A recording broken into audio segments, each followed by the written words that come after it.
review it further or share it, then we're happy for that to happen as well. All right, so over to you, Ollie, and look forward to listening to your presentation.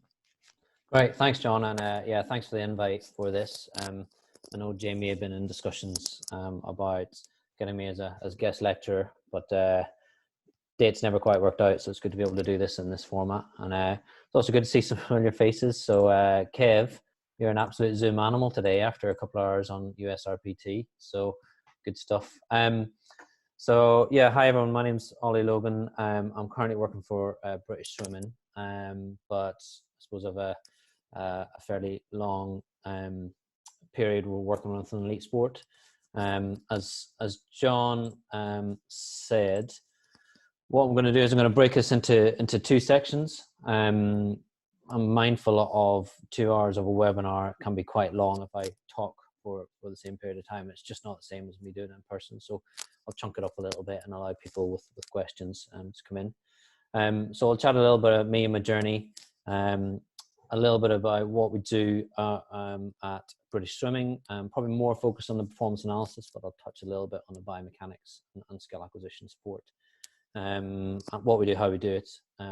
Probably aim for about 30 minutes and then have some Q&A and we'll see where that goes. And then the second section would be, I suppose my general advice or key learnings for people working in sport, and also some advice for people that are looking to work in sport, and then we'll have another Q&A section. So we're fairly fluid, and as John says, like, feel free to put in questions in the chat. John will monitor those, and we'll go from there. So first kind of thing for me is for you guys is you've committed to spending 2 hours in my company this evening. So, you know, just for you to reflect on why is why have you done that? You know, what are the kind of things that you want to get out of this? Rather than just kind of listening in, what do you intend to get out of this? If you do have a question, please ask it. Or if you don't feel this is the appropriate environment in which to do that, then ask me directly at a later time, and I'll share some details with how you can get in contact with me later on in the presentation. My commitment is I'll try and be as candid and honest as I can on this, obviously bearing in mind there's some information that I can't give. And you know, I'm sharing with you kind of my practice and how we do things, but I'm sure some of you watching this will have some ideas about whether something that could be better. So I'll be really open to hear that as well. So as much as I'm hoping that you learn a bit from me, probably with a number of people on the call, there's tons that I can learn from you guys.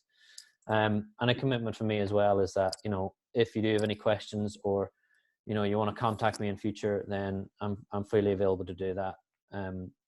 Whenever I go out and do my guest lectures, I always offer out my contact details to the students if they want to speak to me in the future or get any advice, and that's not any different here. So a little bit about me and my journey.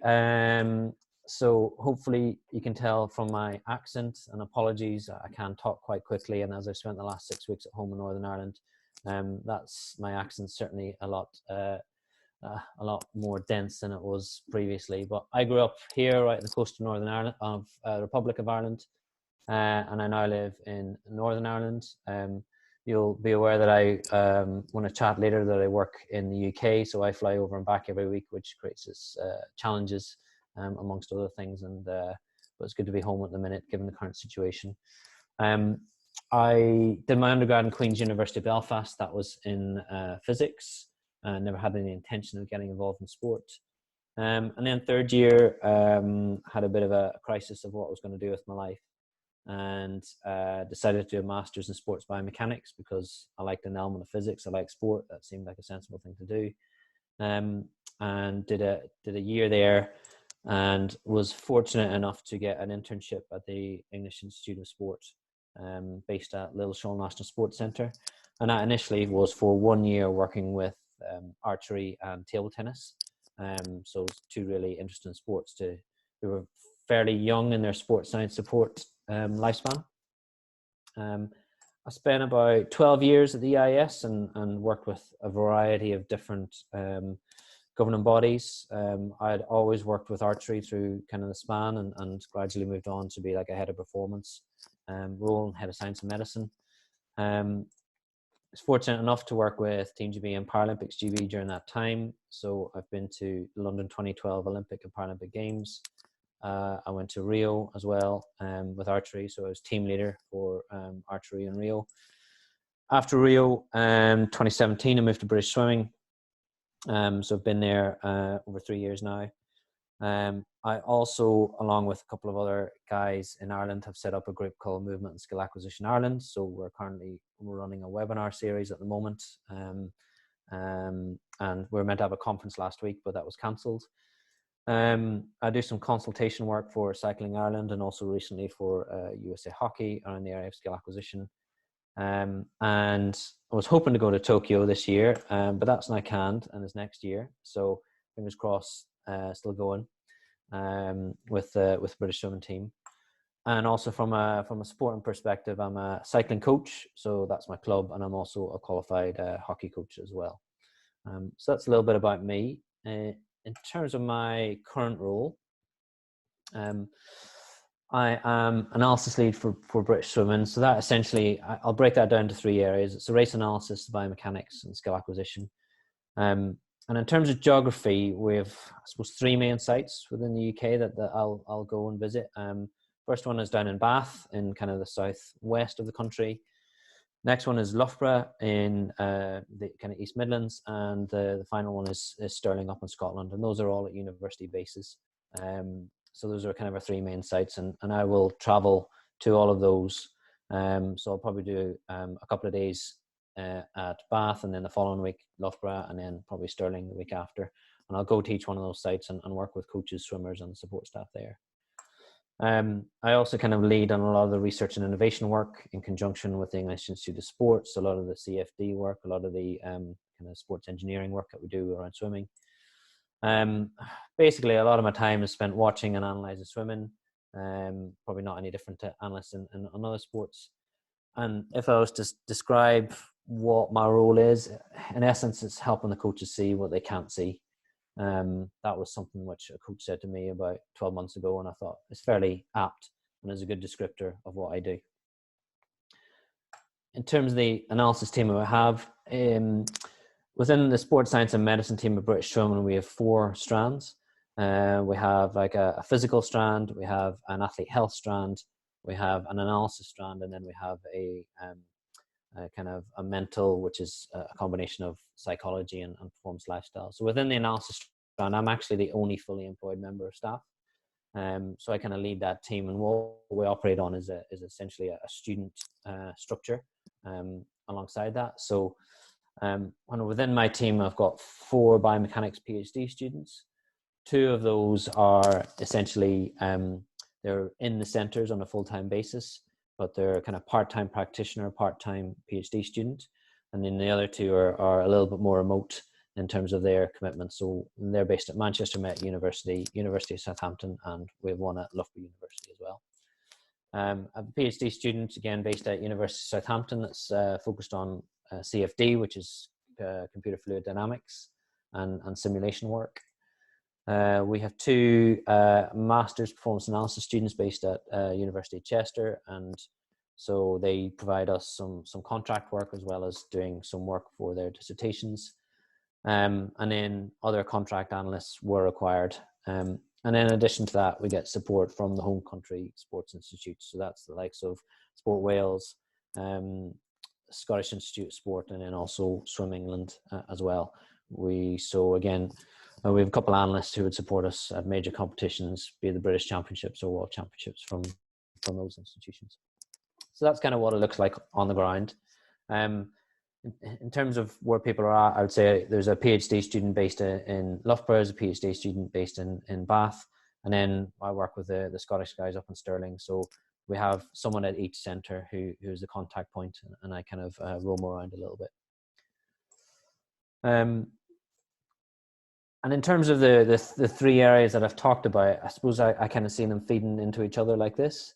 So the race analysis, I mean, it for those familiar with performance analysis, it's probably not any different to a lot of other sports. We tend to look at the individual race performances of swimmers. We evaluate how their skills perform and how they are relative maybe to something they've been focusing on in the last cycle. We evaluate world's best looks like, and we provide that information to coaches, athletes, and also the support staff as well. So, it's a fairly standard routine setup, in my opinion. From a biomechanics perspective, we will do specific technical analysis that's heavily influenced by the race analysis work. So that will tell us the area of focus based on the race analysis information. We've got various measurement tools within the pool to be able to do that. We're quite focused on building a longitudinal database of biomechanical testing, so we understand what's normal for these athletes, particularly these athletes that are unrested for most of the year and then they taper for maybe 3 times during the year. So we really need to understand what in training performance looks like. And again, that database feeds into the science and medicine team as well. And then skill acquisition, and I'll go on to what actually skill acquisition means probably later on. But again, it's a guidance for any interventions. I tend to try and periodize it alongside the traditional coaching plans, and again work with the science and medicine team to kind of maximize both gym, Pilates, physio work to contribute to the intervention. So the skill acquisition isn't just in pool; it's holistic with a lot of the science and medicine work as well. So I'll just kind of cover these kind of 3 sections.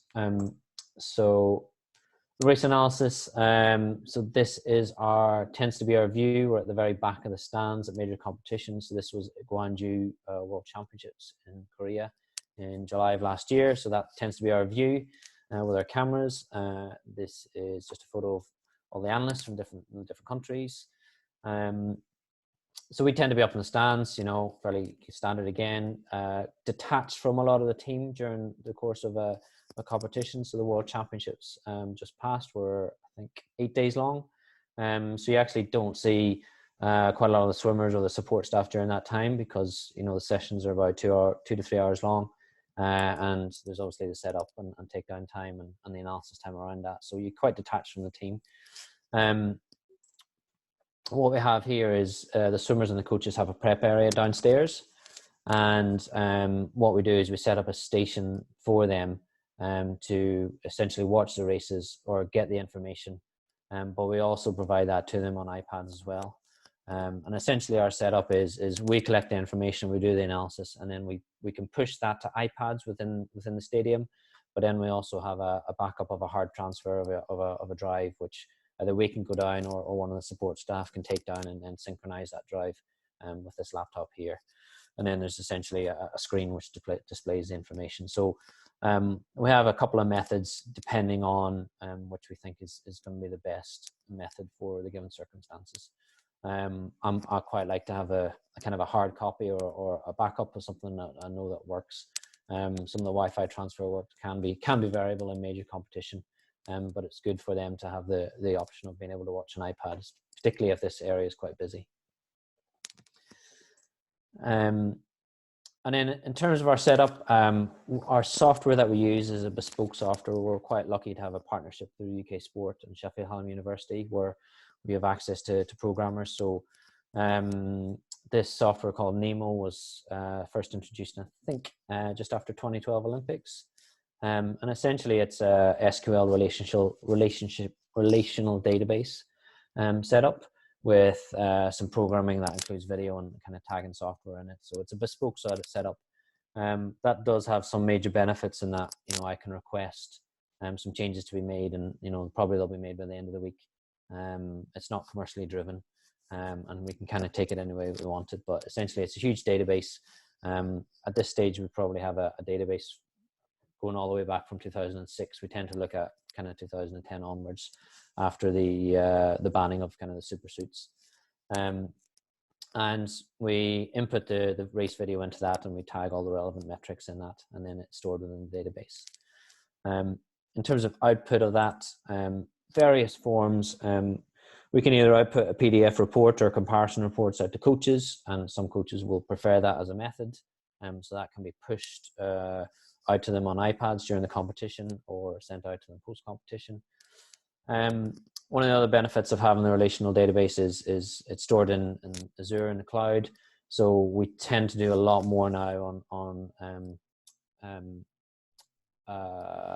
some softwares such as Power BI. So we've made a big shift in the last probably 12 months to using Power BI rather than kind of exporting the data into Excel. So once you have the ability to do that, you can design really some quite nice visualizations. And this is an example of one which we kind of demoed with some of the coaches. They really liked it. You know, we're trying to tell the story of a race. So move away from here, from this on the left, to something that's a little bit more telling the story of the race. It's kind of the similar metrics, but we can do that. And again, you can compare you can compare someone's race to another race on this, and it kind of gives some standards and normative standards on there. So, you know, that's something that we've been trying to move towards. As I said, we use Power BI. So again, all of this information that we do within the race analysis comes down into essentially this dashboard. That's predominantly been focused on the analysts, although I've just started to move this to the coaches and the athletes now, particularly through the mobile app. So we've got a mobile version of this where we share the information to the relevant coaches and athletes, and obviously that's tailored to them. So we're just kind of going through the process of sharing that information with them and understanding what are the kind of things they want to see, rather than the things that kind of us as analysts would like to see on that, from that perspective. And, you know, just an example, this is kind of the story of a race. This is a men's 50-meter freestyle race from the Worlds last year. And again, for those of you who are aware of this kind of software, you know, it's quite interactive. I can click a number of these, it cross filters and gives us kind of some information. So been really beneficial in moving to Power BI and using the SQL service. Because once you have the information there, then it's really easy to knock up something like this in kind of 15-20 minutes. And I find Power BI quite logical and easy to use. So, but still learning on that. It's a really powerful tool, and hopefully it'll help us visualize and tell the story of quite a lot of what we do with the coaches better than we would have done previously. So that's kind of a bit of a whistle-stop tour of the analysis side. I thought it was really relevant to kind of share with you some challenges that we have that probably might chime with you or might be worthwhile discussing.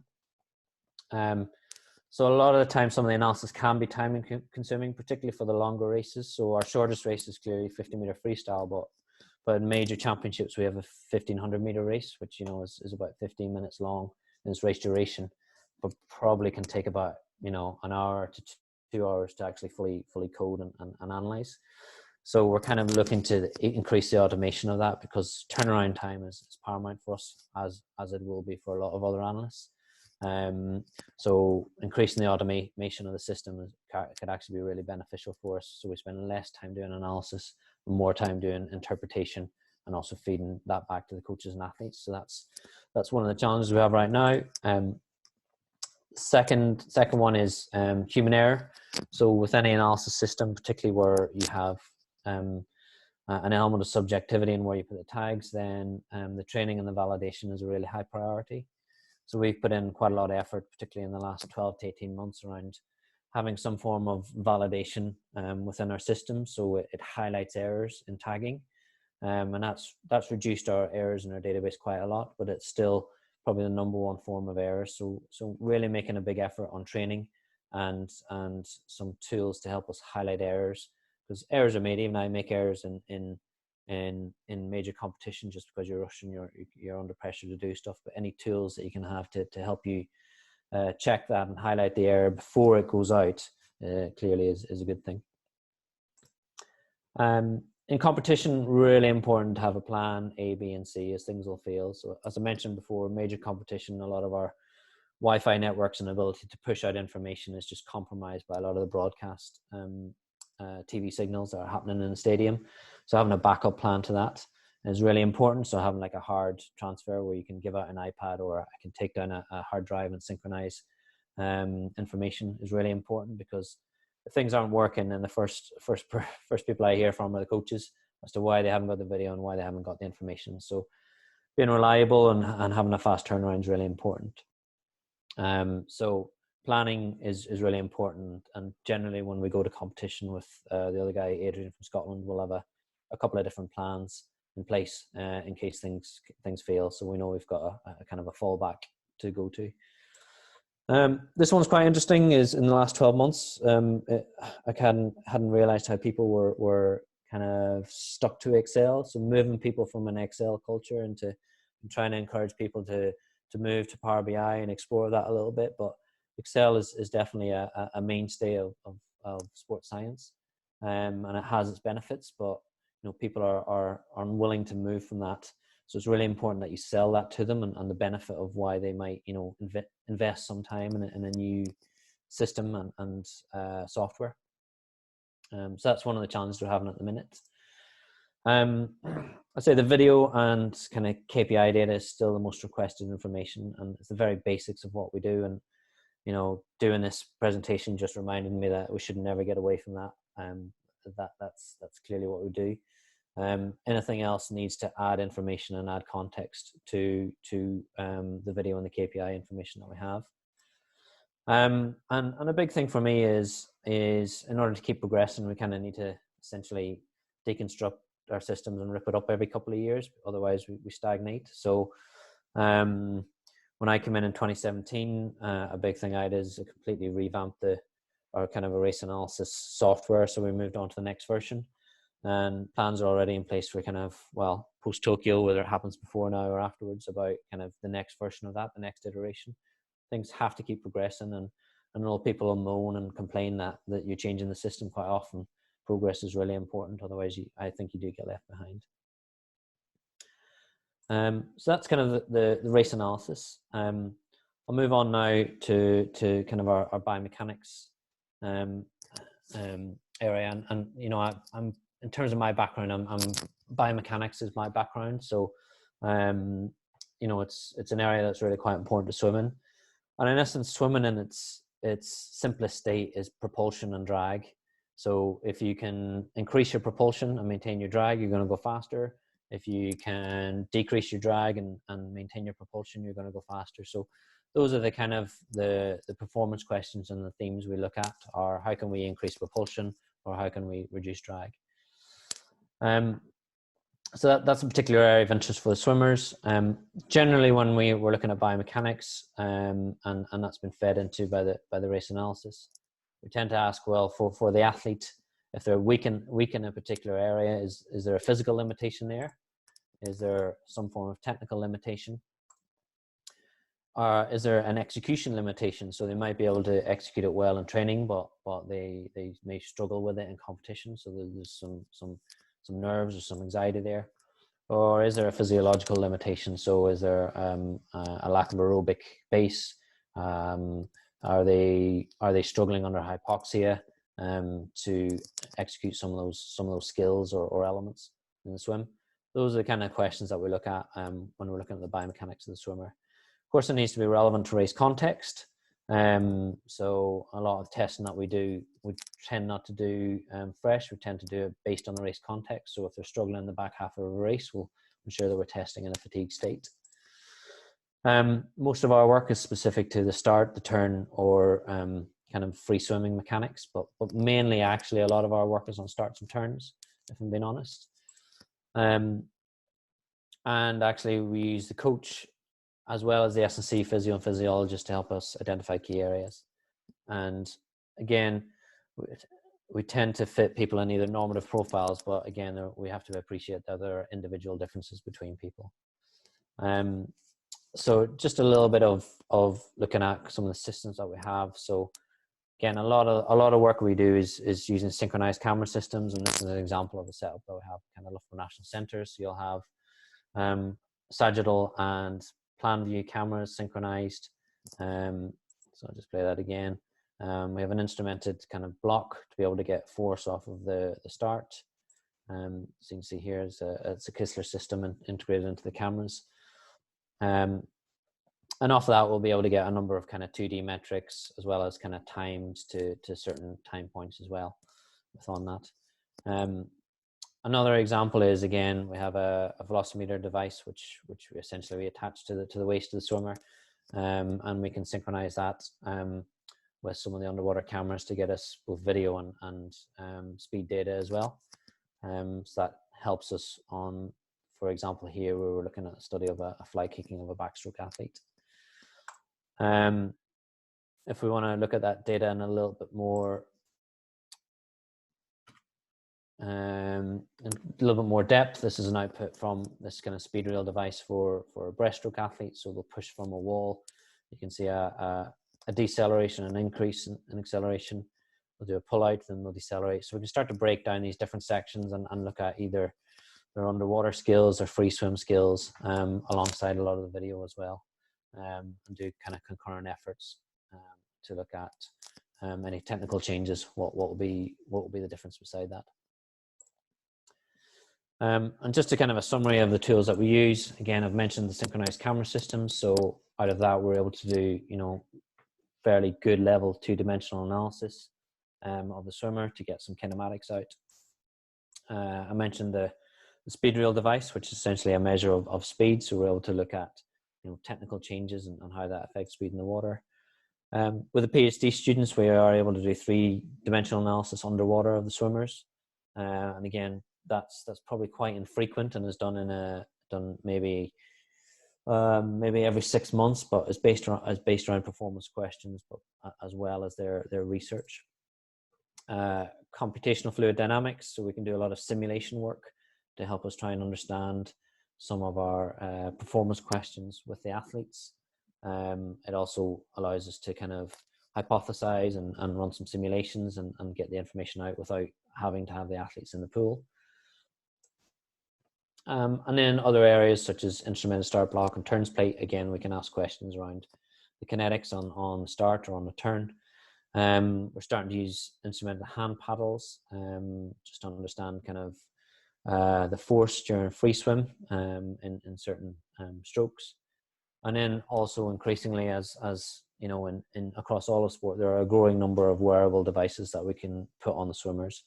I wouldn't say we've engaged with these massively. We use them occasionally, but I think there's the tools themselves are improving, are much more usable, are much more user friendly in terms of the coach and athlete in mind, and I think it's something that we'll probably engage with probably in the next 12 to 18 months, in order to get an even higher level of data than what we currently have.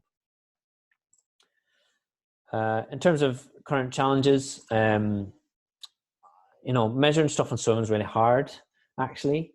So for those of you that do this on land, don't take it for granted. Putting stuff in the water, you actually have to spend a lot of time protecting the equipment. So you probably spend more money on the actual encasing the equipment and protecting the equipment than the equipment itself. Just because obviously the water, it's quite corrosive. It's quite a corrosive environment. So it's really quite hard. So you really have to think about your setup much more than you would do on a land-based sport. Equipment fails all the time. So if you leave equipment out and it's not protected, it'll corrode, it'll rust. Computers in that environment don't really do that well. So, we have to essentially keep an element of maintenance in mind and a budget for that. And so therefore you really do have to check your equipment on a frequent basis, because the last thing you want to do is your key athlete rocking up for a session and you say, no, system's not working, because then you lose a bit of face with your coach and athlete there. I think, since I've started, I've had to learn pretty quickly. You do need a deep understanding of the sport, and particularly on hydrodynamics, in order to understand how the athletes move in the water. Fortunately, there's a large body of research in swimming, so it's really quite good to read up on. Plus, as well, we have some really well-informed coaches and support staff, so that's made my job a lot easier. A lot of the stuff, particularly in biomechanics, needs to be practical and accessible. So you can see here, everyone's poolside with the monitors and the computers, so we can drop in the cameras, and we have performance discussions poolside, where we can review things. The athlete can be in the water or poolside, and then we can go back in again. If it's not practical and accessible, then again, you're just going to lose that interest from coaches and athletes. Big thing for me is we try and bring principles of sports science and sports biomechanics into the sport, and try and apply them in a sport context, rather than bringing the sport into essentially biomechanics. I think you need to take the theory and try and apply it to your sport, rather than the other way about. Otherwise, I think you're going to lose people. And in a lot of cases, some of our athletes are, some of the best in the world. don't fit normative profiles. They're just, they're outliers. So we have to think a little bit differently in terms of the interventions that we do with them. So, when we look at the research, a lot of the stuff that's been done in the research is difficult to apply to some of these top end swimmers who are top 5 in the world. So we kind of have to think about the n equals 1 in that case. So just now, a couple of slides on the skill acquisition aspect. In order to explain what skill acquisition is, essentially for me, it's an appreciation of how people learn, of how they develop skills, and also how they practice. Essentially within swimming, it's understanding how people move and also why they move. And it's a combination of, in essence, coaching science, motor learning, and there's an element of psychology in there. It crosses a fair degree of disciplines. And the reason why this is of interest to me is probably about 5 or 6 years ago, I got pretty good in the sports I was working in at measuring the what and how much, but I couldn't answer a lot of questions about why people were moving in the way that they were. And a lot of my work is based around technique change and technique modification. So understanding the why people move is actually really important.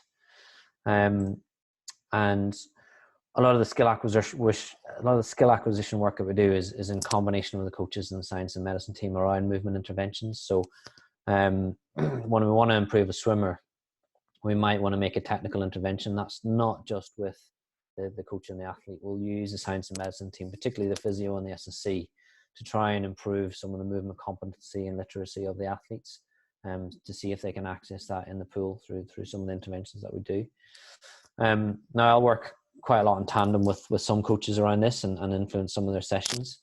And a lot of the work sometimes is working on destabilizing the skill, to then for the athletes to try and find new solutions to get better at the skill. And I have a little video here around how we might add in variability into some of the technical sessions. So there's no sound on this, so hopefully this comes across okay on your screens and you can follow it.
So a lot of those will be focused on either trying to encourage the athlete to find greater propulsive ability or reducing drag ability. Those will be themed around some of their key focuses. Other areas that we use skill acquisition is to help the coach decide on the structure of the practice session. So kind of a bit of a continuum like this, where we might look at, well, is the context of the session, do we want it less or more specific depending on where the athlete is? Do we want to have a higher or lower variability of practice? And we might want to be specifically working on a skill which they're unfamiliar with, but then as we become more competent in that skill and develop that skill, we might want to increase the variability and increase the context in that practice or in that swim session, so that we challenge them a little bit more. And we use things like the constraints-led approach, where we use the task environment and the athlete to manipulate some of those things. And a big thing I'm quite interested in right now is how we periodize the skill acquisition into kind of the coaching plan within the normal periodized plan. And there's a couple of papers that have recently kind of come out around that, around periodizations of skill acquisition. One by Fabian Otta that was based around, it was essentially goalkeeping coaching, but there was a lot of good concepts in there about how they periodize it throughout the year and during pre-season and then during competition. And that moved it on from the original paper, which was the sport model from Farrell and Robertson. We chatted about, you know, periodization of skill acquisition, about moving it on, about allowing challenge with the athletes, and ensuring that they don't regress in terms of their skill development. And they also focused on this technical change and how to stabilize change as well, by kind of that variation of practice. So that's hopefully wasn't far off the half hour there on kind of my role within British swimming. So John, it'd be really good to see what questions are, and you know, hopefully people have questions. Yeah, so I'll just kind of kickstart, and then I've just seen kind of, so Mark and Stu have put 2 comments or questions in the chat panel at the moment. So just going back to kind of right at the start when you started talking about your kind of role and how that looked, how much of your kind of remote nature of that work, so having kind of multiple sites, how much does that kind of influence and affect obviously your provision that you do deliver on a day-to-day basis, but then also then kind of, then I was thinking when you started talking about how that process looks like in competition, that's also very remote. So how does that kind of align, or does that affect you, or how does that kind of, what's your thoughts on that really? Yeah, I suppose in essence I go to each site and I suppose I act as more a consultant now to the micro teams that sit within those sites. I suppose I have more of a responsibility for some of the higher level athletes, but in essence, I have to plan quite carefully with the coaches around kind of my timetable, because I suppose I have to be given an equality of service across the sites. So I kind of have to look at their plans and go, right, you know, this is when we do some stuff here. This is when I'd work with you and your athletes here. And then I need to equip the teams that are there, particularly the students that are there, in order to carry on that work, and there'd be consistency of message. So there's important to be able to, I suppose, have confidence and trust in the teams that are there. And that took a while to get to. It probably took about, you know, a year to 18 months with bringing in those students and bringing them up to a level of practice. From a competition perspective, like it would be myself and another person would be the main people at competitions. The students don't tend to do the competition, so there's a consistency there in terms of, yeah, I'm normally the one at competition, and I'm familiar with, I suppose, all of the coaches and all of the athletes that would be at the competition. I suppose, again, the big thing is just generating trust amongst the coaches and the athletes, and also developing a bit of integrity as well, so the coaches know that I know what I'm talking about, and that the athletes know what I'm talking about. And I suppose an example of that would be is where you move the transition of often you start as an analyst and you give the information to the coach, and then after a period of time the coach is confident enough in you to bring the athlete in and have a 3-way conversation. And then sometimes with some coaches and athletes, you get to the point where the coach goes, do you know what, just give it to the athlete, I trust you, and you can have those direct conversations with the athlete. And actually the coach can actually use you as an advocate or a different voice and a different message to provide some of those, to provide that information to the athlete. Oh, good. And that kind of links to Kevin's question in terms of obviously kind of relationships key to do that. Did you find that coming from kind of multiple sports and having that background, maybe not necessarily in swimming, was a useful component, or was that almost a hindrance in your kind of early days?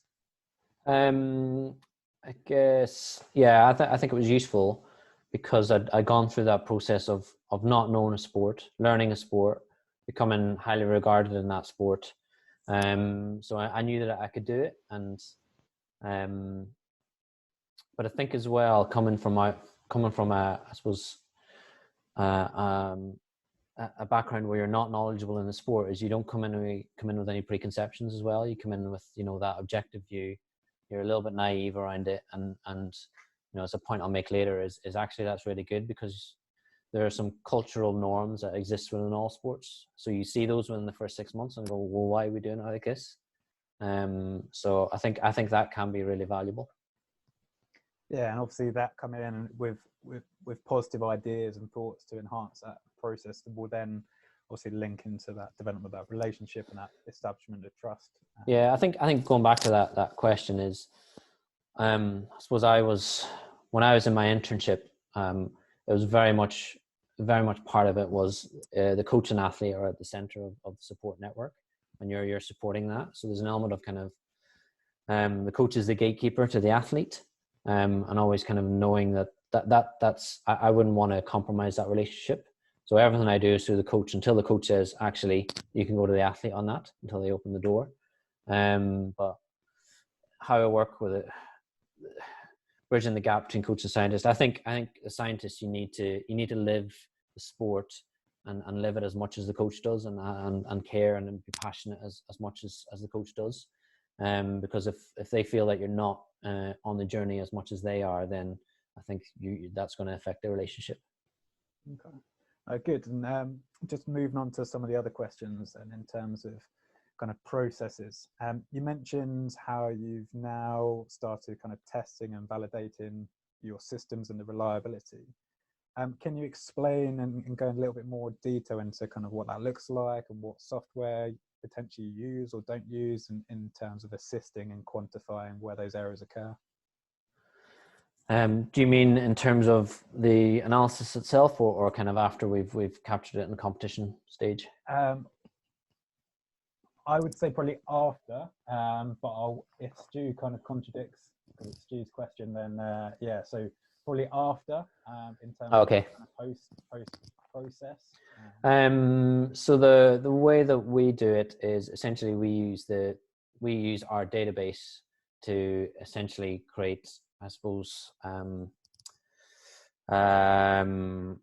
ranges, expected ranges that the analysis sit within. So if I tag somebody at 15 meters in a men's 50-meter freestyle race, I would expect it to sit within a certain range. So when we set up our analysis, we say to the system, this is this competition, and we say this is this standard. So we have 3 standards. We have a world level standard, we have a national level standard, and we have another, which is quite a wide range. So if I go to the World Championships and I say this is a world standard, and I tag something at that, then it looks within our database, and we have essentially an Excel spreadsheet within the software that's kind of set up over the last 5 years, and go, well, it should be between here and here, and we have, you know, plus or minus standard deviations from that. If that sits outside of that, it flags it, and it asks you to check it before you save the analysis. Now that just then prompts the analyst to go, okay, let me check this. Actually, this person was super fast, or yeah, I did put in the wrong figure. That's kind of a very manual way we do it. The other way we do it is actually, for our analysts, we require them to reach a certain standard. So we have essentially a validation 10 swims that they have to achieve within a certain standard. Otherwise, they don't get authorized on the system. So again, just that training is really important. And then other things that we do is, again, probably periodically, I'll look on the Power BI information that we have, and look at some kind of scatter plots of you know, of the tags that I know are probably going to be have the most errors in it, and look at the tags versus the analyst, and see, actually, is this analyst getting this consistently wrong? And then we'll go to this analyst and go, hey, maybe we just need a refresher on this, because I just see from your data that it's different. So that's the way we kind of get around that. Okay. Yeah, interesting insight in terms of kind of understanding the sport and understanding your own systems in order to benchmark and assess that almost on that subjective level, but then that gives you the opportunity to double check and go back and ensure the data's being collected correctly. Oh, good. And then there's almost a kind of a little bit of a theme emerging in terms of the kind of tournament setup and tournament kind of standardization and process, really.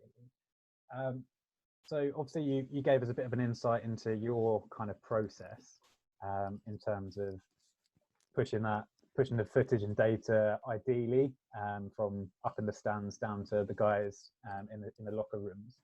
Is that across every team, or is kind of British Swimming one of the kind of benchmark and leaders and use of performance analysis and technology? I would say like probably some of it varies across some of the larger teams. So we would try and push it. The Aussies would try and push it. The video down. I think the Dutch would do on occasion as well. The Americans just very simply record and put it on iPad. But most of the setups are the same. It's a camera, you record it, and then you put it on some sort of medium for them to view, and then there's analysis done in the background. I think there's probably going to be a bigger push for more automated analysis now. So I know like the Aussies have an automated kind of 4K system. So it's like a static 4K camera, and it automates a lot of the tracking. And there's a huge amount of development behind that. And I think that's probably the direction that we'll be heading as well. So that A, we can do our analysis faster, but B, we can actually analyze more athletes as a result. And so we can actually look at, top 8 in the world, top 16 in the world. Whereas now probably we only would analyze the medalists and then probably the finalists up to, 200 meters really, because it can take quite a long time. Again, probably one of the biggest challenges we have in major competition is just being able to push things through Wi-Fi. That's really challenging. And it's not just us. I've spoken to some of the guys in rugby at RFU when they used to do it, and it was challenging. So that's my thing around having a backup, having either a hardwired system or having a hard drive that you can send up and down. But we're always searching. If anybody has any ideas or solutions for that, I'd be interested to hear. Yeah, no, definitely. And on that, in terms of kind of Lauren's question, then, so do you kind of see that potential shifting towards automated processes? Do you see that as a positive or a benefit in terms of in that moment for you to give that feedback? You've touched on kind of allowing to kind of broaden the number of athletes you look at. And how does that potentially affect the feedback that you then pass on? Automation should hopefully lead to less time doing the analysis and more time interpreting and providing feedback. One thing that's in the back of my head right now is I actually enjoy doing the analysis and watching it because I see things and I notice things through doing that. So we just need to be aware that we don't too fully automate it and miss kind of contextual aspects of the race. So, somebody's hat might have slipped or goggles might have slipped and the automation might pick that up. And then we're reporting, this section was really slow. Well, actually there's context behind there. So I think, yeah, that's one thing I'm always mindful of is you still pick up those important aspects through actually watching the race. But we let the automation do I suppose some of the more menial tasks that don't lose the context that the analyst might pick up.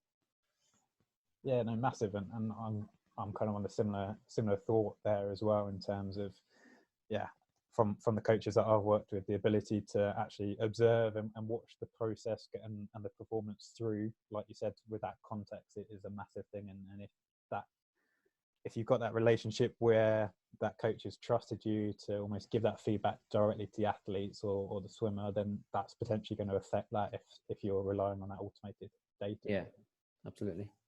So no, good. And then kind of just reading through some of those other questions that have come up. So in terms of the kind of feedback sessions which yourself or the coaches deliver to the swimmers, is that heavily coach led and delivered, or what does that kind of look like from the poolside sessions? It's mixed depending on the coach, to be honest with you. It's some of the coaches like to be the leader and take charge of that. So what that'll look like is I'll have the discussion with the coach and try and influence their session plan. And then we just support the coach taking that session. Others, it'll be more collaborative where we'll kind of work together and the coach will coach, but I'll also chip in as well. And then you've got the other extreme where in some circumstances, and I tend to do this with Adam PT because Mel gives me the ability to do it. Is she goes, take Adam and work with him, and she knows what I'm focused on, and the way that she likes the information delivered to Adam, and she just goes, at this stage, she just goes, yeah, you work with him. So it depends on the coach and the ability, and how much the coach wants to give up, or how much the coach wants to control. But again, I see that as kind of related to kind of building your role and trust with the coach and the athlete to be able to get to that point where you can deliver some of that stuff. Some of the coaches prefer to take control. Other coaches, they actually, it's better that they don't hear me. It's better that they have another voice, but it's telling them the same thing, but in a different way. Okay. Yeah, and they're really interesting there, and that's linking into kind of understanding how both athletes, or kind of the swimmers, interpret and absorb information, but understanding how those coaches want that information to get across. So again, that highlighting that kind of relationship that you have. I think as well, like, you have to remember, because I didn't say this, is each coach might have 7 or 8 people in their groups. So for them to come over and work with a specific athlete for an hour, that's fine if they're a priority athlete, but then what about the other 7 swimmers in their group or doing a session as well? Sometimes it is stretched with, we might have support coaches in there, but their responsibility is to the group. So if they have a confidence in a practitioner to be able to deliver a session and then feedback to the coach afterwards and feedback to the athlete, then that's actually really good for the coach, because then they can go, well, actually, I can delegate that to you. I know you're going to do a good job whilst I focus on this aspect. So yeah, I think that can work really well once we get that trust developed. Yeah. So just on that then, so is that a typical kind of size of coach to swimmer ratio, 1:8? Would you suggest, or does it vary depending on kind of the race type and the discipline almost? It probably varies on location. So in our national centres, it would probably be about 1 coach to 8 athletes. You go into a club environment, it could be 1 to 15, 1 to 20. Yeah. So and I suppose in one of our centres, one of our coaches is maybe like 5 swimmers, but there might be some more coming in. So it just depends where it is. But certainly for those larger clubs, the better athletes in there would probably be getting more attention. But certainly the coach is busy within sessions, so wouldn't have the ability to spend a significant period of time with one athlete. And then just linking back to your kind of Power BI and the metrics that you collect, do they differ for each kind of race, and then you utilize the Power BI and the kind of coaches or swimmers who utilize that to filter through and tailor it, or do you have specific metrics per race or kind of per distance that you use? So regardless of the race, we tend to tag the same metrics. It's just an extra distance on it. So we'll tag the same metrics in the 50 meters as we did in 100, as we do in 200. There's 1 length, 2 length, 4 length, so on and so forth. It slightly differs based on the stroke, based on the definition of a stroke cycle in freestyle would be different to the definition of a stroke cycle in breaststroke, for instance. But in essence, all of that information is relatively similar. I suppose the weighting and the focus differs depending on the race length. So for a 50-meter event, the start is really important, and is a bigger determinant of the performance than say in like the 400 meters. So, but again, we'll probably provide an overview. But the coach, when the coach watches the race and asks for information, they tend, in my view, to see about 90% of the race and the relevant information. They'll be able to pick out, oh, this turn was slow. They have the stopwatch there. They have a really good intuition around the athlete. So the information that you provide on the report, they're like, yeah, I thought that start was slow, so on and so forth. So actually, it's a validation of what they saw for the most part. The 5% that they can't see, that's our opportunity to kind of influence their thinking, but also influence their debrief or planning for the next race, where we're like, I think there's an opportunity here. That's the bit that's, I think, that we have quite a big influence in competition time. Yeah, and then obviously the kind of the swimming nature of the sport, it massively enables you to collect clear, kind of precise data compared to kind of team-based sports and things. How have you, when kind of looking back at your transition from various different sports and stuff, how did you kind of find dealing with more the data side now, or was that, with that background in biomechanics, you were happy kind of working with that? And what kind of advantage does that allow you to answer those questions? From a biomechanics perspective, it's harder now than it was in previous sports, just because of the environment. That doesn't mean it can't be done. It's just it took me a while to appreciate some of the challenges. Within swimming, maybe compared to some of the other sports, yeah, you're right in that it's a time-based sport, so a lot of the metrics are a lot clearer in terms of key performance.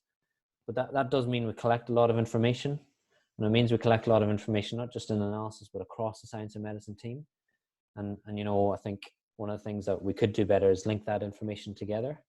And I think I've seen other sports, or I've been involved in other sports where they do that better. So we still collect a ton of information, and how relevant is all that information? I'm always questioning. So again, I think the journey that we've been on to move into Power BI and stuff like that, there's a ton of information that we collect that we just haven't even delved into and understand, and there's a lot of research we need to do and understand the relevance of that.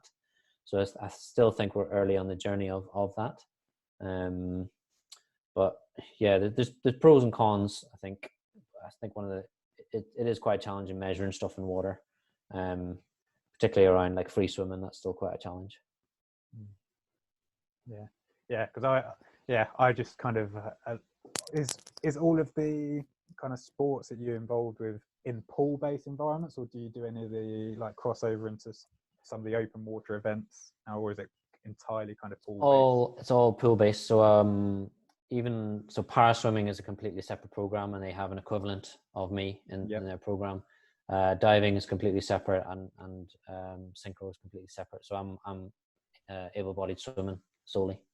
Okay. We do obviously speak and collaborate and stuff like that, but the programs are even in different sites. So it works separate. Okay. Oh, brilliant. Okay. So if you want to, I'm just saying, if anyone's got any other kind of further questions, then do you want to cover? I don't think I answered Mark's there about pushing the footage in international competitions. Hardware do we use? So Mark, essentially, so we create a local network of competition. We try and get a pretty fast like gaming router, so the coaches can connect to that on their iPads. So once they're on the local network, our kind of system searches on the local network, finds that iPad, and then looks through the database. So again, that coach, it might be a Dave Hemmings, and his swimmer's James Wilby, and he's just swum, so it sees that he's connected and then pushes that footage and then that report to him. But again, it's just on a local Wi-Fi network. Don't ask me how that's done in terms of the push. That's for the guy at Sheffield Hallam to explain it, but it works pretty well. Again, as I mentioned, the only challenge we have is when there's 10,000 people in the stadium and there's broadcast TV, then it tends to struggle a little bit more, and that's why we'll go on a backup of we'll have some iPads with us and we'll put it on iPads, or we'll take the hard drive down to the prep area and synchronize the information down there. That's how we get around that. And then Mark's also had another question in terms of kind of the training load and monitoring that. Do you kind of feed into any of that with the data and informing kind of when planning with the coaches the sessions and the feedback mechanisms? Does that kind of come into any of your considerations? How do we measure training load? So essentially that's reported by either the coaches or the athletes, and the main measure we have is we measure volume completed, and they also give an RPE score, and that's either done on their PDMS, essentially done on the EIS PDMS app. and then we take that off. A lot of the training load stuff is looked after by the physiologists. That doesn't tend to be an analyst job. However, we're integrating those things together and looking at performance versus the last 3 months is something that we're trying to get onto. And yes, Mark, Sheffield Hallam did develop the software. So they do all of our software developments and software and hardware integrations, very much like they do for like a boxing or some of the other sports too. And then probably just one final question then from Jamie. In terms of, you've spoken a lot about analysing GB and British kind of swimmers. How much of your role, or do the PhD students look at other nations and taking or looking at kind of trends and seeing if you can learn or take any techniques off others? So in competition, from on the individual swim perspective, we don't tend to look at other nations because clearly we capture them for information, but not from a tactical perspective. We tend to focus on ourselves and know that if we swim to the best of our ability, then the results will come. Probably the only real time we look at it from a tactical perspective is in the relays, around team selection. So again, within the relays, within swimming, what happens in the heats is if you tend to try and rest people if you can and keep them for the final. So you want to obviously qualify for the final and you want to qualify in a good lane. So there's an element of tactics come in there. So again, we would use Power BI and we would use kind of results to, I suppose, simulate based on what we think teams are going to do, and then put in our teams and simulate that and look at, right, well, if we swam that time, where would that rank us? That's particularly prevalent in some of the relays, and particularly the mixed medley relay as well, where you can have males and females on the same leg. So that's probably the only tactical against other competitions we do in competition. Outside of competition, then we would look at what a world medalist look like, what a top 8 in the world look like, and provide those benchmarks for coaches, and also feed those down as well to kind of your age group level coach of what does a 14, 15-year-old look like. We'd kind of have benchmarks through kind of age ranges as well. Okay. Good. And kind of linked to that then, in terms of, I imagine some strokes are fairly difficult to capture and quantify, and there's probably a lot of variability within some of that data. Are obviously some strokes more difficult to analyze, or is that just a more kind of subjective perspective from myself? I'm probably going to say like butterfly and breaststroke because of the more vertical nature of them. I mean, from a race analysis perspective, it's all fairly similar across the strokes. It's probably more challenging in the biomechanical perspective for butterfly and breaststroke, just because of the degree of variation, particularly vertical displacement in the strokes. But they all have their challenges. So yeah, they all have their different challenges, I think. Okay. Good. All right then. If we want to then kind of jump onto the second kind of half of your session. Sure. Is that coming through again? Yeah. Yep, that's coming through. Okay. So this kind of section was like, right, if I could put down some advice for current practitioners or for people who are aspiring to work in sport. I thought I'd put some points down here. So these are in no particular order. Just when I was doing it in the last couple of days, this is what kind of came to mind. So the first thing is rule clarity. And if you're working in a job in whatever role it may be in sport, are you actually clear in what you're doing, and either has that been set to you by your manager or by your leader in your team, or actually have you gone out and asked it as well? And one of the things I think is really important is, have you actually asked the coaches or the staff you work with what they need, what's important for them in terms of the information? And it's a really simple question to ask. And, you might get various different answers, but it does help clarify things by asking that simple question. The second thing I think is a really important point, and, is I think true, particularly of those who work in the analysis area, be it whether they're performance analysts or biomechanists, is I think we have a role of a translator. So we need to translate context or sport specific information into metrics that we have in analysis, interpret those, and then we need to translate that information back to the specific coaches and maybe the science and medicine teams. So we need to be able to translate both ways. And the better you are at translating that and relating that it's better for your role, because instead of then being an analyst or a biomechanist, you then become an applied performance analyst or an applied biomechanist. It's converting that information is actually really important. Within your role, and I mentioned it before, is if you measure something, can you justify why?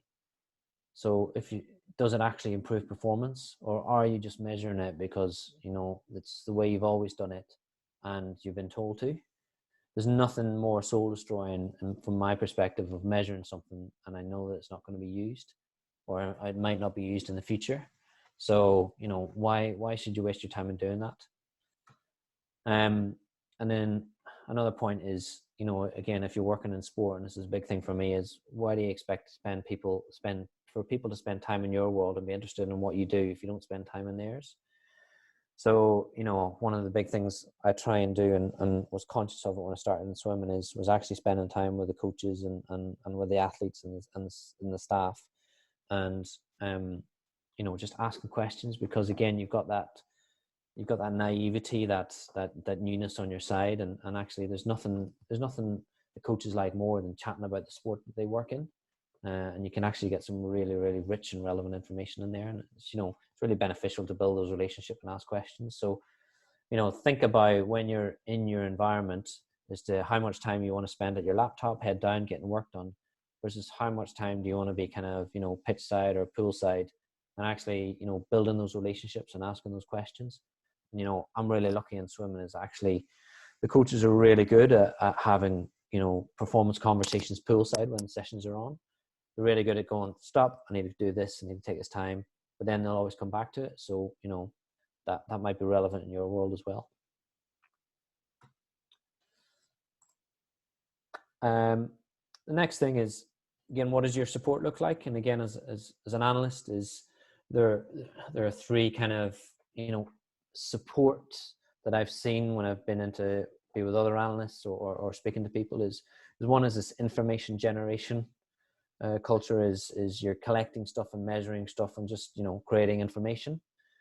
The next step would be that information is in some way taken into some intelligence. So, you know, you provide a report, or, you know, you've proven a hypothesis, or, you know, you've given some information, you know, to be used somewhere. And then the final part is that's actually used into meaningful and tangible impact.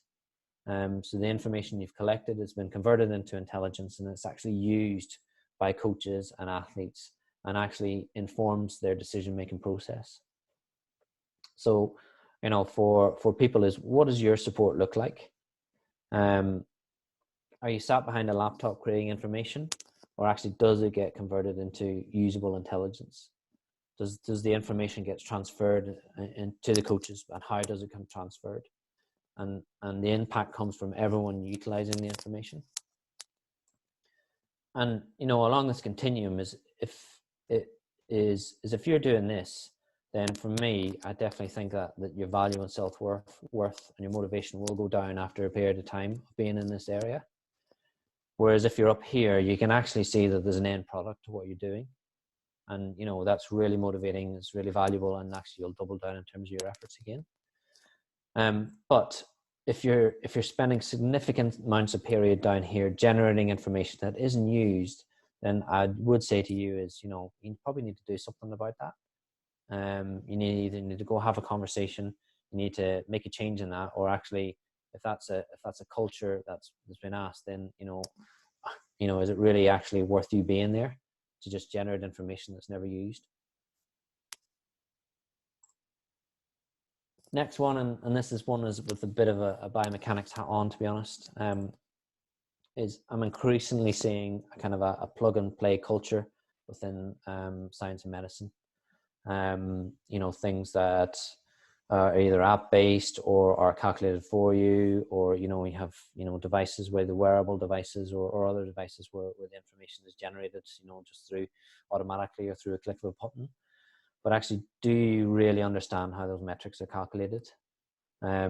Because I'm finding a lot of people don't. They just get the piece of kit, they put it on the athlete, they collect some information and they take it as gospel, the information that's coming out of there. Things that you do need to consider, and it's really important to consider, are, you know, is there any smoothing? What is the smoothing type? What's the systematic error of the system? What's your measurement error in taking that information? How frequently are the systems calibrated? Are you clear in the definitions of your metrics that you're using, and are there standard operating procedures? And that might seem over the top, but it's actually really, really important. Because if you're telling someone that there's been a meaningful change, well, how meaningful is that? If your error is 0.1 of a second, and I'm telling, and someone's moved on 0.06, and that's not actually that meaningful. So understanding the limitations of your equipment and the errors within that are actually really, really important, and are really important in kind of these plug and play devices that are becoming more popular.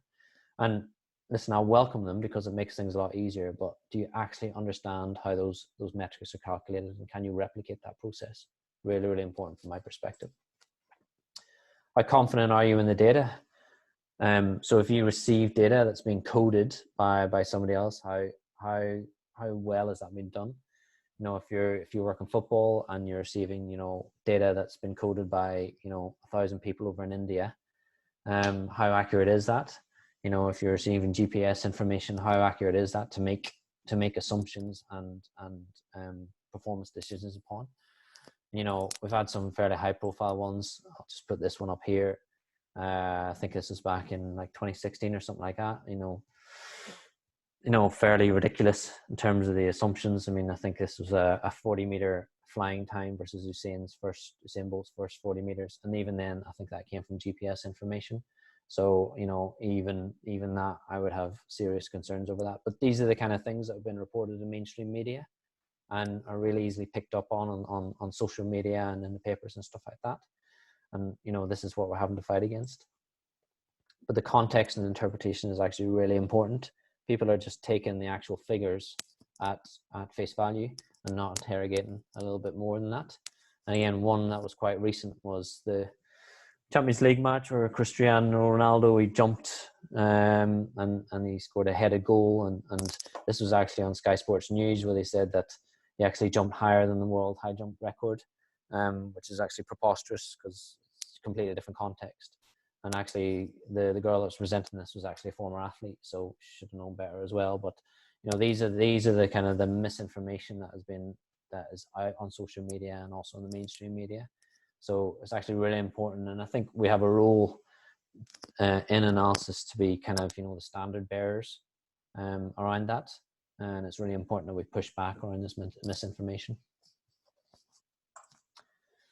Next point is, you know, what are you doing to develop yourself for the future? And again, if you work in sport, or you have intention to work in sport, sport's actually really focused on short and medium term goals. So be it the match next week, or the game in a couple of weeks, or actually, you know, the competition next year, or, you know, for the larger scale, you know, we would have 3.5 to 4 years away, but still there's the World Championships and European Championships. And the sport actually, for the most part, only cares about those performance outcomes, and quite rightly so. But there's an element of you having to be selfish about what are you doing to develop yourself for the future, because you might not be there for, you know, 5-10 years. So you actually need to take charge of your own development.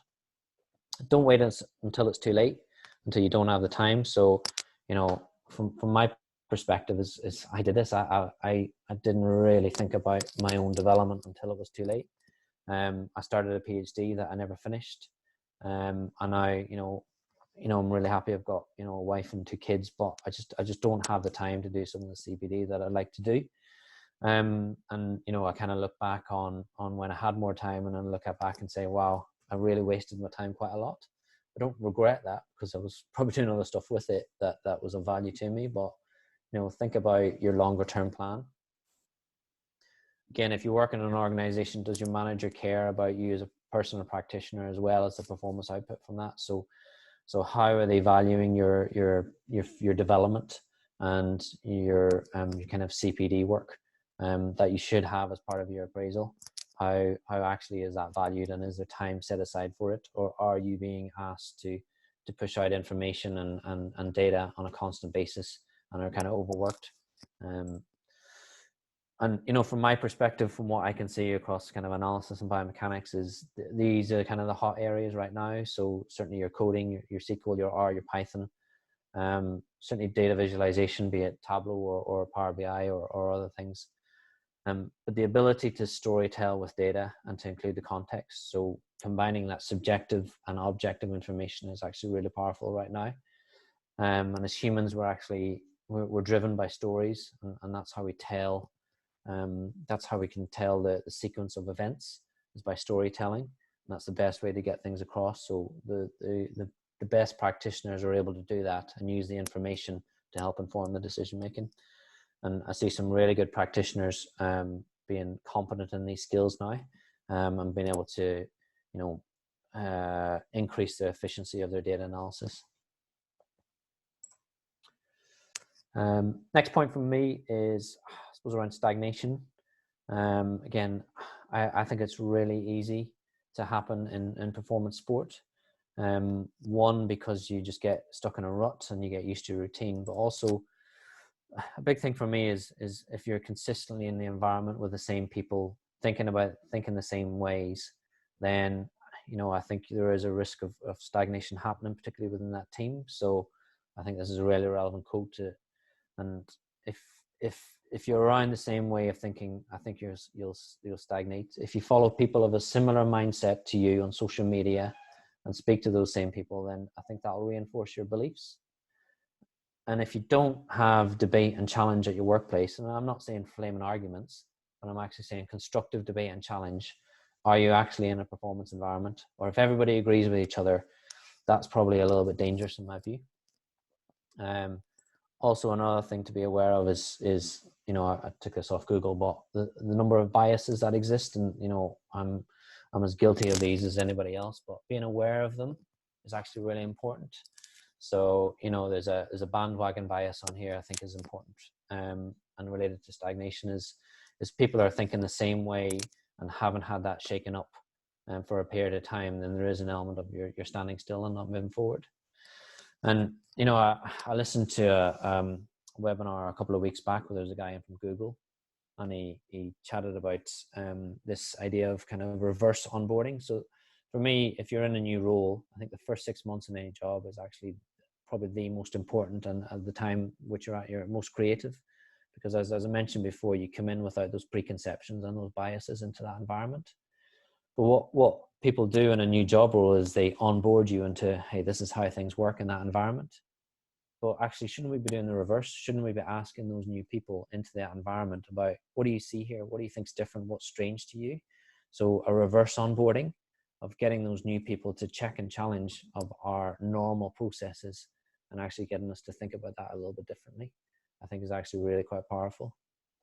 Another thing to avoid stagnation is actually inviting outsiders and to critique your work. In order to do that, you need to show vulnerability. You need to be able to take some of the feedback that goes, and you know, in some circumstances you might need people that you can trust and to be able to do that. But that's really important, because, you know, the people within your current system and maybe the sport that you're working in, you know, are they truly able to critique and give you that feedback when they work with you on a day-to-day basis? Someone from outside that system will actually be able to do that. But actually you need to show some vulnerability, and you also need to, you know, be prepared for that feedback to be in front of your team. But actually showing some vulnerability is actually a strength. So it can be actually beneficial to you and your team, and can kind of kickstart some of your workflows. The next point is, for those of you who are looking for a job in sport, is actually, do you really want a job in sport, or is it just you haven't thought of anything else, or it's just something that seems like a good idea? I think probably relevant to the situation we've been in for the last couple of weeks is it's been really apparent that sport isn't life or death. It isn't, you know, it isn't critical to the operations of you know, the country and of the world. So in the context, you know, it's been a really big perspective bearer for all of us that have been working in sport, that actually, listen, there are things that are bigger going on in the world. But actually, sport really does matter.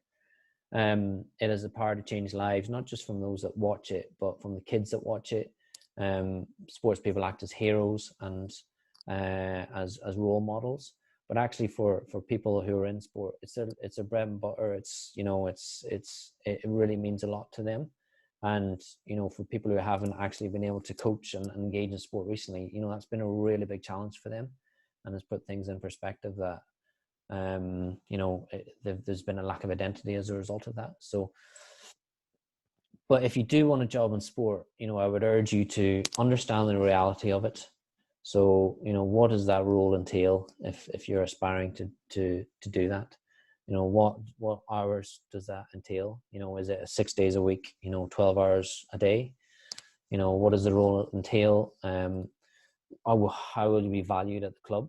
So, you know, I've heard numerous instances of people going in either an unpaid internship and just being a T-boy for a year and not really been of any value, versus maybe thinking a little bit differently and going into like a smaller sport.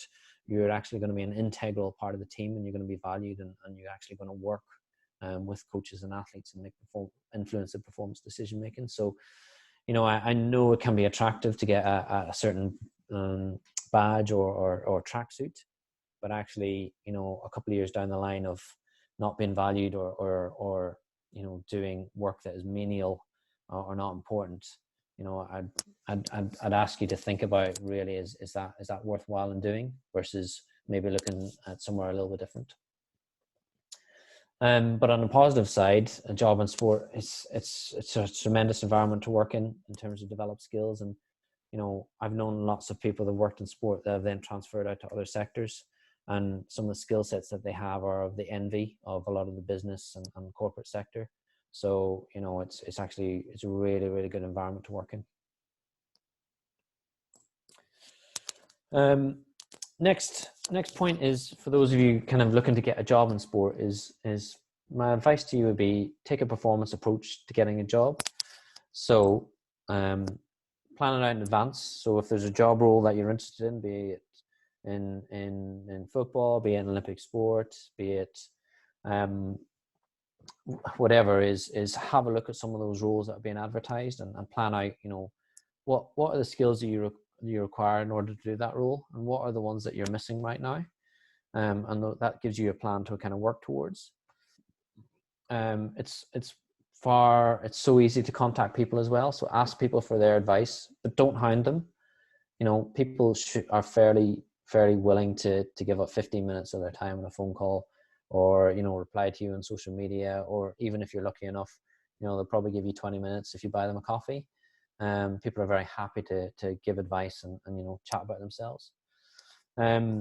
Please do get people to proofread your CV and covering letter. There's nothing that's more annoying than you know, irrelevant information on there, or large mistakes or stuff like that. And also practice your interviews.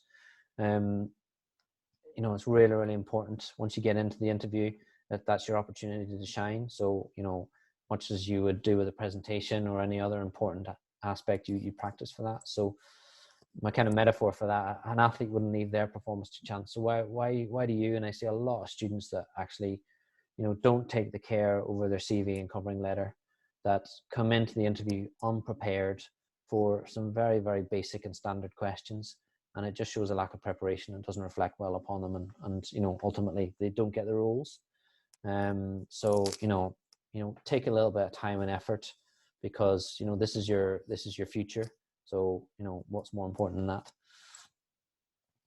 that? Next one is a blunt question, but what are you doing to stand out? Sports science, and particularly analysis right now, is a really, really saturated marketplace. There are literally thousands of graduates coming out every year, and you know, I'm sure John and Jamie will agree with that you know, it's analysis particularly is a very desirable area to be in, but there's just not enough jobs for everybody. It's not just people doing performance analysis to get analysis jobs. We see a lot of people come from data analytics, computer science, even data engineering, all have really, really good skill sets and are coming into sport now. So a very simple question is what sets you apart from everybody else? What do I see in your CV and on your covering letter that makes you different from the hundreds of other people that are applying for that role? What makes you stand out? What makes you unique? What is your kind of unique selling point? Next point is, again, whether you're in a job or looking for a job, is an understanding of what the role of support staff is, and actually learning from your failures. So the ability to build have interpersonal skills and relationship building, hopefully that's come through in some of the stuff we've talked about. But coaches and athletes need to trust their staff before you're allowed in a little bit more. So you need to know your place in the world, but you also need to grow your reputation as well. So do what you say you're going to do, follow up on things, be curious, all those kind of things to kind of build the trust with the coaches and athletes and the staff team that you work with.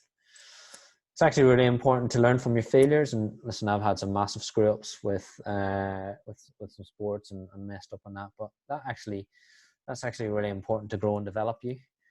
I definitely advocate you volunteering or helping out with your local club, where you can actually fail in those kind of safer environments and kind of learn how that coach-athlete relationship works. So when you do come to a role or you do come to a job interview, you can chat about those failures and what you've learned from them, because they're actually really important. And also, again, the difference between wisdom and experience. So experience is learning from your own failures. Wisdom is learning from other people's failures. So, chatting to people, getting in contact with other people that do those roles and things like this hopefully are useful in terms of shaping your experiences and guiding you on that direction. And then the last part I'll put on here is kind of this phase of learning as well. And I kind of go through this cycle every couple of years. In the beginning, you don't know anything. After a couple of years, you think you know a fair bit, and then you come back to another point where actually, do you know what? I know nothing. I actually only know about 5% of what I need to know. So there's a cycle that comes in again. So just being vulnerable and having a humility to kind of know where your place is as a support staff, what you can offer as a support staff into the team. Last couple of slides. Who and what is important. So your network is actually really quite important, particularly in sport. Sport's a really small world. There's only probably 2 or 3 degrees of freedom between everybody in sport. And as a result, please don't lie in your CV. I've seen that numerous times where people have applied and said, they've worked with such and such, and I've called that person up or known somebody that's known that person and checked that out, and it hasn't been the case. So it's a really small world. But on the flip side of that, if you know people and you grow your network, then you can actually build your reputation and you can actually get recommendations through other people. So, my advice would be to seek out people, leaders in the field that you're interested in. Don't stalk them, obviously, but, try and make contact with them. It should be very, very easy in social media right now. Again, to be able to just ask them a question or even, try and get 15 minutes of their time, either in person or, well, probably not in person now, but certainly on mediums such as Zoom or on video calls. Very, very easy to do, and that can be really useful in setting up connections and following on from. When we return to some form of normality and conferences happen and the ability to network, certainly those are really good forums. I find conferences better for the networking and speaking to people and those informal conversations rather than the actual presentations there. So I'll actually maybe look at conferences and look at what people are at those conferences rather than the content of them. Ask questions. I think it's always good to ask questions. There's no such thing as a stupid question in my mind. And when you have meetings with people, follow up on those. That's, it just shows that you've taken the care and attention and valued that meeting with people. Build your network. So, but don't just build your network within, a certain discipline, build your network with other people. Sometimes you'll need that network. And sometimes they'll need you. So you might need to call on them for assistance, but, it works both ways. But having that good network of contacts is really important. But saying all of that, and I think, there is a lot of there's a lot of aspects right now around pushing the kind of the interpersonal skills and the ability to build relationships. I'd say there has to be a balance on, you need to know your stuff. You need to be technically good at what you do. Otherwise, you know, you're just not going to be able to do the job. So it is a balance of essentially that your technical skills get you the job role, I think, and your non-technical skills make you excel. But you need to keep on top of the both of them and develop them throughout your career. So I think this is the last slide, or either one more after this, but one around innovation and creativity, and just a reflection from me and a bit of a story on this. So we're very lucky in British swimming to have an athlete called Adam Peaty, who is, you know, Olympic champion, world record holder, multiple world champion, and actually the top 20 times in men's 100-meter breaststroke, 19 of them have been set by Adam. So it just goes to show like how dominant he is in that event. But it's actually, in order to try and make Adam better, you actually have to think a little bit differently. You don't really have anybody to compare him to. You don't, you know, there are elements where some people are better than him in terms of starts and turns, but actually nobody's actually gotten to within, you know, a second or a second and a half of him in recent times. And, you know, people are definitely trying, and we're very mindful of that. But in order to make someone better, we don't have, you know, a comparative team or a comparative athlete to look at. So you have to look a little bit differently, and that changes the thinking. And that's kind of a message here is being comfortable doesn't breed creativity. It doesn't breed that innovation. Actually, that challenge, that adversity, or even a limitation forces a creativity. So, you know, I've seen some really well-funded, you know, Premiership football clubs who, you know, are quite comfortable in terms of they know they've got the funding, they know they've got multiple amounts of staff, and they can churn out a fair degree of information. I've seen actually some really creative and innovative approaches from sports where there's only been, you know, a part-time person or, you know, a couple of people on the ground, where they've actually had to be realistic around what time they have, what resource they have, and they've actually had to think quite creatively. They've actually had to think quite creatively about how they get some of the performance benefits and some of the work that they do. And that comes about from how they've been thinking about it. So if you're working in a sport right now, what if you change the goal? So instead of, you know, wanting to win 1-0 at the weekend, what if you went out and tried to win 4-0? How would that change your thinking? Instead of, you know, trying to win a race, what about if you try to PB in a race? You know, how would you change that thinking? And it's not setting an unrealistic goal. It's actually trying to get that creative and innovative thinking to become a little bit more commonplace rather than being a bit more comfortable. Big thing for me, creativity killers. You know, hierarchy, I think, can be a creativity killer. Negativity. So having an idea and it being shot down and not giving it time, that's a big killer for creativity. And having an idea shot down in a public environment really doesn't promote creativity being embraced within an organization. Another point for me is to prototype and test. So if you have an idea, maybe just test it out with a couple of people within kind of your inner circle. This idea of prototyping, and, you know, gradually iterating that prototype until something that, you know, it works. Again, there's nothing worse than working on a project and, you know, going the whole way through a project and going, hey, this is this big shiny new thing that I've developed, and it, you know, going to the end user and they're like, oh, this is not really what I wanted, and you've lost faith in that process. Actually going and prototyping and going, hey, you know, this is the first version of this, what do you think? Give me your feedback, and gradually iterating it with the end user's feedback actually helps to land that product in a much better way than if you just develop it all and just unleash it without having done that prototype and testing process. So John, I think that's it. I've had a bit of a rant there and a ramble, so I feel good now.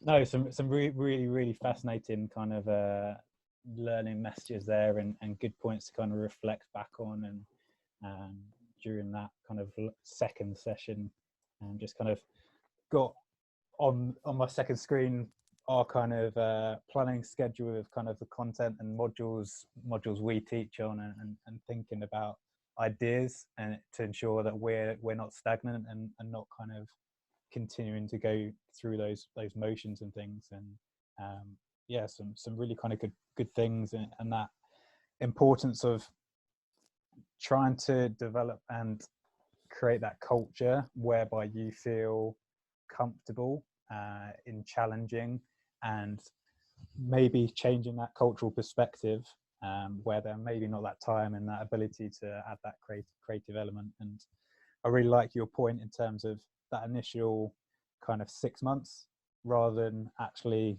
organizations and you going into a role, for example, and thinking, oh, I've just got to carry on and settle under the radar, not stir the ship too much, but actually going in there and trying to kind of go, right, I've got this free reign, this is my experiences and this is where I'm coming from, and taking that time to reflect on that initial kind of 6 weeks in that environment, really.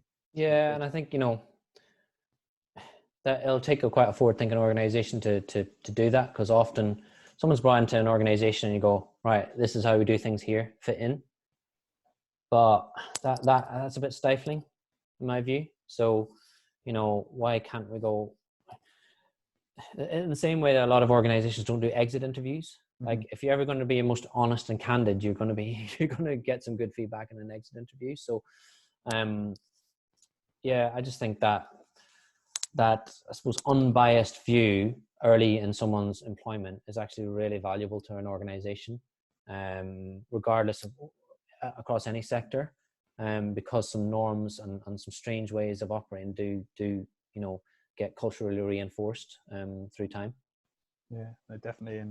And just picking up on a question that Kevin's kind of put in terms of your kind of experience and how have you gone through about whether it is biomechanical jargon or whether it's skill act jargon or PA kind of jargon, how have you kind of best gone through that process of breaking down that complexity into a language that the coaches and athletes can kind of understand? It probably comes back to the translation. So I suppose I feel that I need to speak in language in terms that the coaches and athletes can understand, and you know, with swimming, that's swimming language. Do they need to know about some of the biomechanical skill acquisition terms and some of the theory behind that? Yeah, if they're interested in it, then yeah, and they're curious about that. But actually, from a performance perspective, I need to be able to translate it and go, well, this is what this means in a coaching and athlete specific language. I think that's for me, it's quite black and white in that respect. If maybe for some of the science and medicine practitioners and you know, we might go a little bit more in depth, and that's not, I don't say that and I don't mean to demean the coach or the athlete in any way. I think it's how can we say the most with the least, and how can we say it most effectively is actually really important. Okay, yeah. Spot on. And just kind of link into that from my perspective, a kind of link to kind of Luke's question is trying to find that almost unique selling point in terms of getting into the industry, but also kind of maintain that position. And from my perspective, it was trying to find that from my experiences in rugby, I can then kind of transfer them over to wheelchair basketball, see what I could add to the program. And now I've kind of gone through that process similarly with blind football and deaf football and things like that. What things, in terms of, from my experience, that's what developing that kind of niche area to kind of stand out in those skill sets, that's where I've kind of been able to get those jobs. What's kind of, from your experience, what's kind of made you stand out from anyone else, and any kind of tips to kind of make others stand out almost? I'm not sure that I stand out. I suffer from massive imposter syndrome, John. So like, I don't deal well with praise, to be honest. But I don't know. I think I probably value like integrity and making sure I do a good job and being trustworthy. So like, I don't feel like I'm like the best biomechanist or analyst in the world, but you know, I work hard and I make sure that you know, the job's done to a certain level and standard. So there's a certain integrity there. I think I suppose if my name's asked about in the system, then I suppose it's just being a respected practitioner, and kind of knowing what you're talking about, really. That's probably what I kind of, I suppose, pride myself on. I suppose my advice to people who are asking that question is is that's very hard to come by as someone who's, I suppose, trustworthy, is respected, and you know, are doing a good job. I suppose in addition to that is, I suppose it's useful to have a super skill or super strength. So, you know, what is if I'm to come to you, John, and you've got super strength, then you're the first person that I think about, you know, and I can think about kind of various, you know, super skills. So if I'm to think about data visualization, I think about, you know, people like, you know, Andy Kirk on Twitter. If I'm to think about, you know, strength diagnostics, I think about, you know, Jason Lake in Chichester, or, you know, Daniel Coe and Forstex. Those kind of people. So what's your super strength? So, and often as analysts, you know, are often stereotypical super strength, or is IT and Excel helping with a lot of the science and medicine team.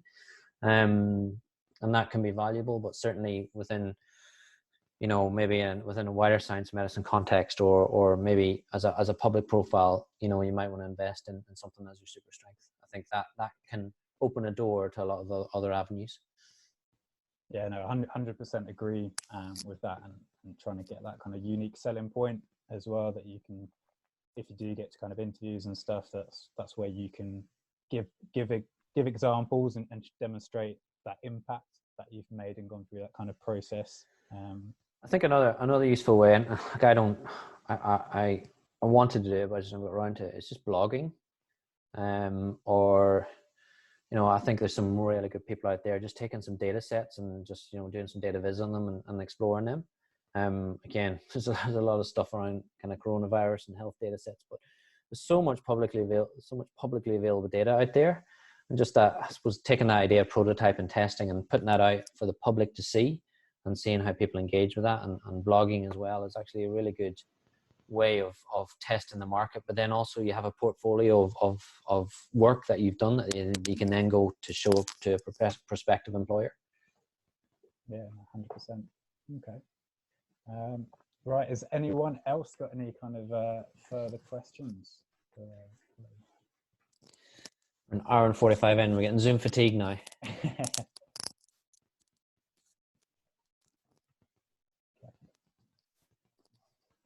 All right then. Yeah, so really appreciate it. Really appreciate your time, Ollie. What's probably, if people have got kind of any further kind of questions to kind of ask you, how's kind of best to get in contact with you? I'll listen probably on Twitter. So my Twitter name is @Olly Logo, or you can search for me. Again, as I said earlier on in the presentation, if people do want to ask me questions in person that they didn't feel was appropriate here, or they just want some advice, like, you know, I will follow up. I might follow up within 5 minutes, just with the kids and stuff like that. But, you know, I'll make a commitment to follow up and you know, try and follow through on that. And I'm happy to give advice to anybody, like, even if people want to send me CVs or their current work and they want to chat things through, then more than happy. It's probably as good a time as any, because I'm not probably as busy as with work as I am maybe when the current work stream is going on. So no, great. And yeah, positive kind of comments coming in. So yeah, no, really appreciate your time, Ollie, and thank you very much. And we're hoping to kind of put on another session next week. So we'll advertise that through Twitter.